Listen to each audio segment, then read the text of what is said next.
Bill Gates, Jeff Bezos, Elon Musk और मुकेश अंबानी, ये सारे लोग बहुत अमीर हैं, ये तो आपको पता ही होगा। लेकिन वो कौन से ऐसे रीजंस हैं जिनकी वजह से ये अमीर है और आप भी अमीर बन सकते हैं। रिच डैड पुअर डैड, इस बुक में वो रीजंस हैं जिनकी वजह से अमीर लोग अमीर हैं और आप भी अमीर बन सकते हैं। रॉबर्ट कियोसाकी, जिन्होंने इस बुक को लिखा है, वो बताते हैं कि कैसे बचपन में उनके दो फादर थे। एक उनके रियल फादर जो बहुत पढ़े लिखे थे, जिन्होंने पीएचडी किया हुआ है, हार्डवर्किंग है और कॉलेज में टीचर है, लेकिन फिर भी फाइनेंशियली बहुत स्ट्रगल करते हैं। इसीलिए ऑथर यानी कि रॉबर्ट कियोसाकी उन्हें पुअर डैड कहते हैं। वहीं और उनके दूसरे फादर जो उनके फ्रेंड माइक के फादर हैं, वो सिर्फ 8 तक पढ़े हैं, लेकिन फिर भी जिस शहर में वो रहते हैं वहाँ के अमीर बिजनेसमैन हैं। रॉबर्ट जब 9 साल के थे तब वो एक बहुत बड़े स्कूल में पढ़ते थे, जिस स्कूल में बहुत अमीर लोगों के बच्चे पढ़ते थे। वो देखते थे कि उनके पेरेंट्स उन्हें बड़ी बड़ी गाड़ियों में छोड़ने आते थे। एक दिन रॉबर्ट के मन में एक सवाल आया, जिसका जवाब जानने के लिए वो अपने पुअर डैड यानी उनके रियल डैड के पास गए और उनसे पूछा, dad can you tell me how to get rich. और उन्हें पता था कि उनके डैड के पास इसका जवाब नहीं है, तो उनके डैड ने भी ऐसे ही बोल दिया, if you want answer use your head.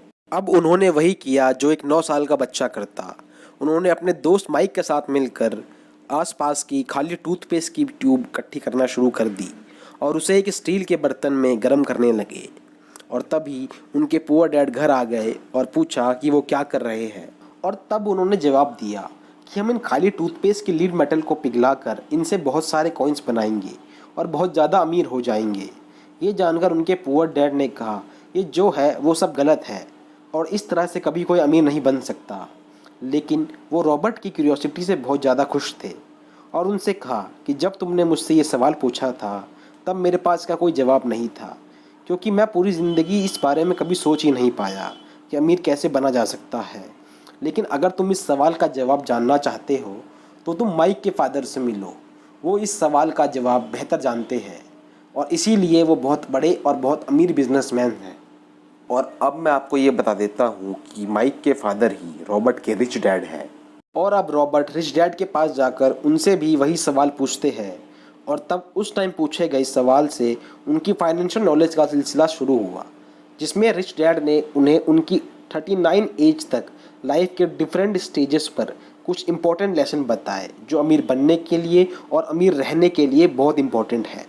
Robert Kiyosaki इस बुक में अपने पुअर डैड की कमियों को बताते हैं और साथ ही उन लेसन्स को भी बताते हैं जो उन्हें उनके रिच डैड ने बताए थे, जो किसी भी इंसान को अमीर बना सकते हैं, चाहे वो पढ़ा लिखा हो या ना हो। लेकिन हम सिर्फ उन इम्पोर्टेंट लेसन्स की बात करेंगे। तो आइए जानते हैं वो important lesson. Lesson number 1, rich don't work for money, money work for them. हम में से बहुत सारे लोग अच्छे कॉलेज में एडमिशन लेते हैं, फिर उसके बाद अच्छा जॉब लेते हैं, उसके बाद सेटल हो जाते हैं और उसके बाद फिर हम एक घर लेते हैं, जिसकी वजह से हम उस घर का लोन ज़िंदगी भर भरते रहते हैं। रॉबर्ट कियोसाकी इसी को रैट रेस कहते हैं। रॉबर्ट कियोसाकी कहते हैं लोगों को पता ही नहीं है कि वो मेहनत तो करते हैं बट उस मेहनत का फल उन्हें मिलता नहीं है। वैसे काफ़ी सारे लोग इस रैट रेस से बाहर निकलना भी चाहते हैं, लेकिन फिर अपने मन के डर और लालच की वजह से निकल नहीं पाते हैं और मजबूरी की वजह से इसी का हिस्सा बन के रह जाते हैं। रिच डैड कहते हैं कि हमें इस रैट रेस से बाहर निकलकर कुछ ऐसा करना चाहिए जिससे हमें पैसे के लिए काम ना करना पड़े, बल्कि पैसा आपके लिए काम करे। Lesson number 2, keeping money is more important than making it. दुनिया में बहुत सारे लोग ऐसे हैं जो पहले बहुत रिच थे और अब उनके पास कुछ नहीं है, जिनमें से कई सारे सेलिब्रिटीज़ और स्पोर्ट्समैन हैं। और ऐसा इसलिए होता है क्योंकि लोगों को फाइनेंशियल नॉलेज नहीं है और उनके पास पैसे को ग्रो करने का टैलेंट नहीं होता। और फाइनेंशियल लिटरेसी की कमी बताते हुए रिच डैड कहते हैं कि दुनिया में घर को एक एसेट माना जाता है, लेकिन उनके अकॉर्डिंग घर एक एसेट नहीं बल्कि एक लायबिलिटी है, क्योंकि एसेट का मतलब वो है जो आपको पैसा बना कर दे, लेकिन घर लेने के कई साल तक हमें उसका लोन भरना पड़ता है, जिसकी वजह से आपकी जेब में पैसा आता नहीं बल्कि चला जाता है। रिच डैड कहते हैं कि एसेट वो होता है जो आपको घर बैठकर पैसे दे। वो कहते हैं अमीर बनने के लिए सिर्फ पैसे कमाना नहीं बल्कि उस पैसे को मेंटेन और ग्रो करना भी सीखना चाहिए। Lesson number 3, get in your business along with your job. दोस्तों, आज जब किसी इंसान को उसकी पसंदीदा जॉब मिल जाती है तो वो पूरी उम्र उस जॉब को बिना कुछ सोच समझे करने का मन बना लेते हैं। रिच डैड कहते हैं बिना अपनी जॉब छोड़े वो एक नया बिजनेस स्टार्ट कर सकते हैं और एक पूरा नया एम्पायर खड़ा कर सकते हैं। और इसे मैं आपको एक एग्जांपल समझाता हूँ। मैकडोनल्ड्स के ओनर जो एक बहुत बड़े आदमी है, रे क्रॉक, अगर मैं आपसे पूछूं उनको अर्निंग कैसे होती है तो आप में से बहुत सारे लोग कहेंगे अरे भाई, जब वो मैकडोनल्ड्स के ओनर है तो उन्हें मैकडोनल्ड्स से ही अर्निंग होती होगी। लेकिन नहीं, मैकडोनल्ड्स को ग्रो करते करते उन्होंने एक रियल एस्टेट का एम्पायर क्रिएट कर लिया है जिससे अब वो बहुत ज़्यादा रिच हो गए हैं। और ऐसे ही कोई भी नॉर्मल इंसान अपनी जॉब के साथ साथ कुछ ऐसे एसेट्स क्रिएट कर सकता है जिससे उसे अर्निंग हो, जैसे stocks, bonds, real estate. Lesson number 4, taxes are only for poors and middle class. Rich dad tax की हिस्ट्री एक्सप्लेन करते हुए बताते हैं कि टैक्स पहले सिर्फ अमीर लोगों को भरना पड़ता था ताकि उस टैक्स के पैसे से गरीबों की भलाई के लिए कुछ किया जा सके। लेकिन धीरे धीरे करके ये टैक्स सभी को भरना पड़ा। लेकिन अमीर लोग अपनी चालाकी और अक्लमंदी से टैक्स बचा लेते हैं और पहले अपने शौक़ और अपनी इच्छाओं को पूरा करते हैं, और अगर बाद में कहीं जाके कुछ बचता है तो वो लोग टैक्स भरते हैं। लेकिन मिडिल क्लास लोगों के साथ इसका उल्टा होता है।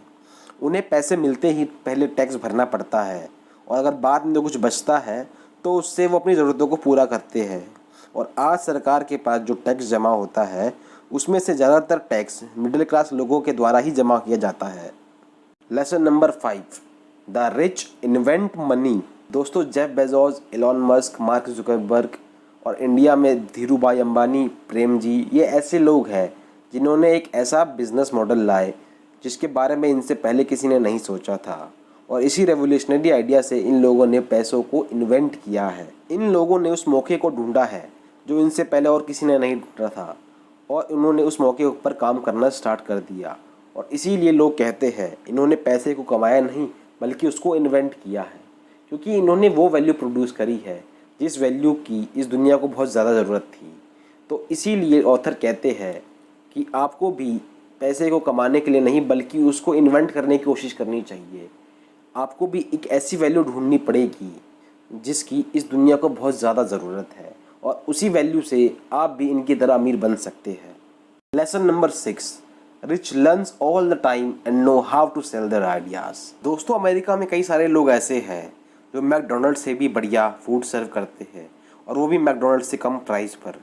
बट उनके पास एक हाई लेवल पर बिजनेस स्टैंड करने का कोई प्लान नहीं होता, और इसीलिए वो हमेशा एक नीचे के लेवल पर ही अपना फूड सर्व कर पाते हैं। और मैकडोनल्ड्स बिना किसी लिमिट के अपने फूड आइटम सेल कर पाता है।